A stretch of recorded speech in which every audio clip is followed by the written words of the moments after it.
En esta oportunidad vamos a escuchar pasajes pues del análisis que hace Jorge Richter, quien se ha pronunciado por lo que viene ocurriendo en el Perú. Ha dicho que hoy viene ocurriendo una tragedia, son más de 20 los fallecidos y es lamentable que el gobierno no se conmueva ante el dolor del pueblo. También ha dicho que hoy hay una represión, hay un quiebre constitucional en el Perú. Entonces hoy la verdad que es lamentable lo que viene ocurriendo. Entonces ha dicho que hoy hay un neogolpismo en la región, que utilizan el poder judicial para perseguir a los líderes políticos y la represión, buscan pues con esto estabilizar un gobierno golpista. Hoy ha dicho que los grandes medios no están informando de lo que ocurre en los diversos países. Vamos a escuchar pasajes pues del análisis que hace Jorge Richter. En este análisis compara pues lo que ocurre en el Perú y con lo que ocurrió en Bolivia durante en el 2019 en el golpe de estado de Yanine Áñez. Vamos a escuchar pasajes de este análisis. Desde la ciudad de La Paz, Jorge, ¿cómo le va? Muy buenos días, qué gusto de tenerlo en cabina. ¿Cómo estás, Ramiro? ¿Cómo va esta semana? Con unas noticias, primero sí, por supuesto, un saludo para todas las bolivianas, los bolivianos en los distintos puntos que nos escuchan, desde los cuales ellos también hacen llegar sus inquietudes sobre lo que sucede en nuestro país. Hay algunos elementos, Ramiro, en la semana, por supuesto con el fervor de lo que significa ya acercarse a la etapa final del Mundial, pero que se ve empañado todo esto, Ramiro, al menos en nuestra región, con lo que está sucediendo, tú bien señalabas, con el hermano país del Perú, con una represión inclemente que no considera la vida humana y fundamentalmente prevalece lo que son los intereses de sectores sociales que no han tolerado que pueda darle la posibilidad a un gobierno de corte popular. Esto seguramente vamos a hacer unas consideraciones, pero la semana, Ramiro, pues ha estado para nosotros, por la cercanía, por los lazos tan estrechos con el Perú, pues han significado una semana de luto por lo que está ocurriendo en el Perú, y esto es verdaderamente una tragedia que nos obliga también a nosotros a tener que revisar algunos elementos cuando en esta semana también se hace este planteamiento de puesta en marcha, así se entiende, de lo que significa una comisión que va a revisar la relación de Santa Cruz con el Estado Nacional. Y esto no es otra cosa más que plantear un nuevo pacto social. En el fondo tiene entre otros este objetivo. ¿Y qué es un pacto social? ¿Acaso los bolivianos no tenemos un pacto social trabajado con muchísima dificultad en el tiempo brevemente pasado, como es el año 2009? Entonces, esto también, con relación a lo que ocurre en el Perú, con este quebrantamiento del orden social, político e institucional. Y cuando decimos quebrantamiento del orden social, pues Ramiro, hay alguien que tiene la fortaleza, la posibilidad de decantar esto, de desequilibrar este ordenamiento que emana de las urnas. Las urnas, los procesos electorales son los que definen quién tiene que ser la persona que gobierna sobre la base de un proyecto, de un ideario, de unas utopías y de unas expectativas también que se generan o que están plasmadas en la distribución del voto. Pero unas fuerzas armadas completamente parcializadas y subjetivizadas en favor de una clase social dominante de sectores oligárquicos quiebran ese orden social que emana de las urnas. Lo que pasó en nuestro país el año 2019. Entonces, Ramiro, esto hay que analizarlo y seguramente, más que hablar de algunas cosas que a todos los bolivianos nos pueden gustar, como es el partido de mañana, la final del Mundial, etcétera. Estos elementos son estructurales en la construcción de sociedad, en la construcción de Estado, de lograr mantener los equilibrios y el respeto a la institucionalidad y a la voluntad popular. Esto es muy, muy importante.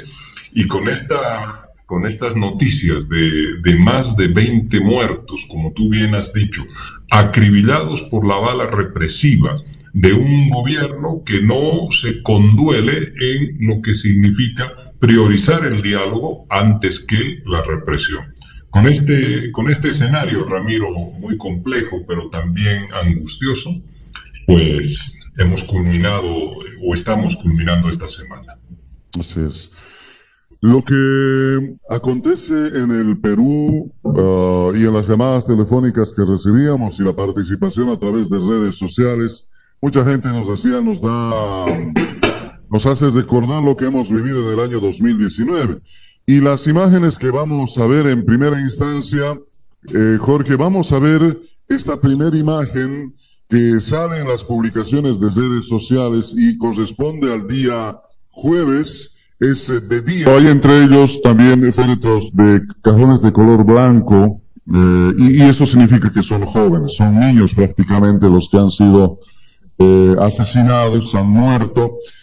No sé si tu punto de análisis te lo dejo para que tú puedas comentar, Jorge, pero fíjate, como tú dices, hay varios elementos que coinciden con nuestro país. Uno decía cómo nosotros también aquí el año 2019 enterrábamos a nuestros compañeros que llegaron en cantidad hacia el trópico después de una manifestación pacífica que se intentaba hacer, y son gente humilde.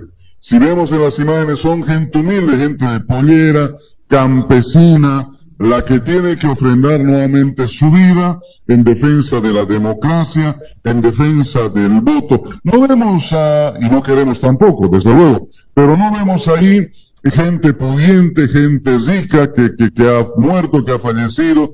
Yo no sé por qué, y en las otras imágenes que tú veías, el ejército sale la policía, hay tantísimas imágenes que circulan en las redes sociales. O sea, la policía pareciera gustarle, y no solo hablo de la policía del Perú, me refiero también a nuestra policía. Cuando hay manifestaciones, algunos policías parecieran disfrutar pateando, golpeando a nuestros hermanos que están movilizados, les dan de patadas, les dan de puñetes, les dan con lo que tienen en la mano, o finalmente les disparan. Y ahí hay algo que en realidad me llama la atención, Jorge. Pues lo está disfrutando el hombre cuando lo patean, cuando maltratan a esta otra persona, que es gente humilde, que es gente trabajadora, que salió a protestar. No sé si ese es el rol de la policía. El rol de la policía creo que es totalmente distinta. Y los del ejército, que también en algún momento hay otro video en el que prácticamente uno dice, está jugando a las guerrillas, porque está yendo a buscar dónde disparar, apunta y dispara, es decir, logra su objetivo y dispara contra la humanidad. Es decir, uno dice, caray, o sea, ¿qué sentirá este personaje, este militar, que obviamente está formado para eso? Pero ¿acaso no hay un poco de humanidad para decir, al que lo voy a disparar es una persona, puede tener sus hijos, puede tener su esposa, es una persona de carne y hueso, tiene sentimientos, ha salido en una movilización, voy a agarrar y dispararle? ¿No hay un poco de humanidad antes de apretar el gatillo y solamente decir, oigan, les retírense de ahí, no hagan estas cosas, porque también las fuerzas públicas están para hacer cumplir un orden, pero no para matar? No para matar. En nuestro país decían, ¿por qué no van a las fronteras a resguardar nuestras fronteras y vienen al centro de la ciudad a matarnos? Son las palabras que yo recuerdo en algún momento, pero pareciera, y por ahí estoy equivocado, me puedo equivocar, pareciera que también lo disfrutan, apuntan a matar. Eso pasó en Sacaba, eso pasó en Sencata, no me estoy inventando. Lamentablemente está pasando en Perú. No sé, creo que hay muchos puntos de análisis, estimado Jorge. No sé por dónde comienzas, pero creo que lo que pasó en Bolivia, lo que pasa actualmente en Perú, es una lástima, en verdad. Te dejo con el micrófono, por favor. Ramiro, las similitudes entre lo ocurrido el año 2019 en nuestro país y lo que está ocurriendo hoy en el Perú son espantosas. Son espantosas porque también en Bolivia, en medio de una crisis política, alguien se apodera del mando del Estado, la señora Áñez propicia su golpe de Estado, pero para consolidar ese golpe de Estado, pues necesitaba pulverizar toda posibilidad de protesta, erradicar el descontento a aquellos sectores que estaban interpelando a ese gobierno que carecía profundamente de legitimidades. Entonces ocasionan primero sacaba y después se encata. Y fíjate tú ahí que en una correlación inmediata con lo que ocurre hoy en el Perú, yendo por partes, Ramiro, hermanos de la Causacho, de forma inexplicable, también la forma de operar de las Fuerzas Armadas no es de preservación del orden, sino inmediatamente de represión. Entonces, uno se plantea lo siguiente: ante los gobiernos populares o con los gobiernos populares, las Fuerzas Armadas, esto lo está mostrando en el Perú y mostraron el mismo comportamiento en Bolivia, hacen un esfuerzo aparente de preservación del orden institucional. Pero cuando ya se trata de poder consolidar un quiebre institucional en favor de los sectores de clases hegemónicas, pudientes, oligárquicas, entonces el actuar de las Fuerzas Armadas es inequívoco. Van por la vía de la represión. Entonces afectan, y este es el primer punto, afectan de manera constante, histórica también, a los sectores humildes. A pesar de que gran parte de la composición, es el caso de Bolivia, de las Fuerzas Armadas viene de gente con extracto indígena, originario, campesino. ¿Qué es lo que sucede en las Fuerzas Armadas? Que tienen estas capacidades para desequilibrar siempre a favor de los poderes económicos, de los poderes sociales, de los poderes de las clases históricamente hegemónicas.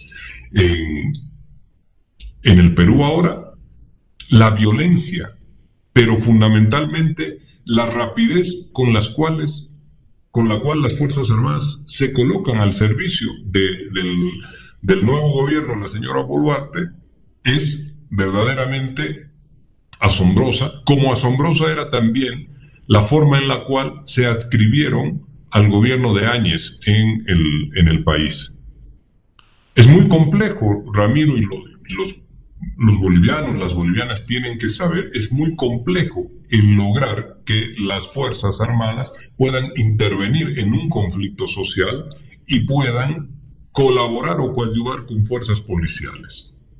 Entonces, en esa complejidad, en Bolivia significó que la señora Áñez y todo su gabinete les firmasen un decreto para exonerarlos de cualquier responsabilidad penal que significaba la represión. Entonces, lo que quiero decir es que hay una complejidad muy grande en que las Fuerzas Armadas salgan de los cuarteles para trabajos de represión o de reordenamiento, entre comillas, como ellos le dicen, social.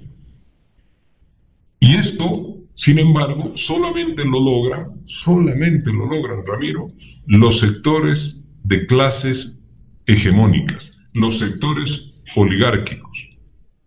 Tú decías algo con mucha certeza. ¿Por qué los procesos de pérdidas de vida que van acompañados de estas imágenes, como las de gente en un cortejo fúnebre llevando a sus muertos caídos por la represión? Lo mismo que ocurrió en la ciudad de La Paz también, cuando bajaron con los ataúdes hasta el centro de la ciudad y fueron reprimidos violentamente, gasificados, a pesar de que estaban en ese momento tan angustiante. ¿Por qué son los sectores humildes y no son los sectores pudientes los que se ven de pronto reprimidos? Y esto solamente para graficar lo que significan estos hechos de ruptura, de golpes de Estado, de quiebres institucionales, de deposición de autoridades electas. Porque los sectores humildes, Ramiro, solamente pueden lograr igualdad, democracia, y la democracia está asociada a que no los repriman, a que se puedan hacer prevalecer mínimamente sus derechos más fundamentales, a que puedan ser considerados ciudadanos. Eso solamente es posible a través del sistema democrático, de una democracia donde prevalecen nuestros derechos. Entonces, su forma de lucha no es financiando golpes de Estado. Su forma de lucha no es comprando medios de comunicación para hostigar permanentemente y de forma constante al poder establecido al cual necesitan deponer. Su forma de lucha no es a través de relaciones con el exterior para que puedan encontrarse fuentes de financiamiento, aparatos de inteligencia, soporte en armamento, como ocurrió acá en Bolivia, con las ayudas del gobierno de Macri, de Lenín Moreno, de Bolsonaro. Entonces, como los sectores humildes y los sectores sociales, los sectores vulnerables de un país no tienen estas posibilidades, luchan por la democracia, Ramiro.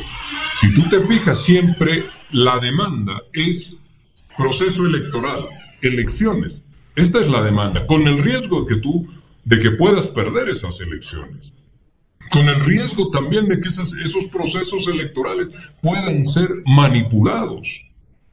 Puedan establecerse algunos hechos de control sobre los órganos electorales o sobre la autoridad electoral. Pero los sectores sociales siempre peticionan proceso electoral, salidas democráticas, mesas de diálogo para restablecer derechos, para restablecer libertades.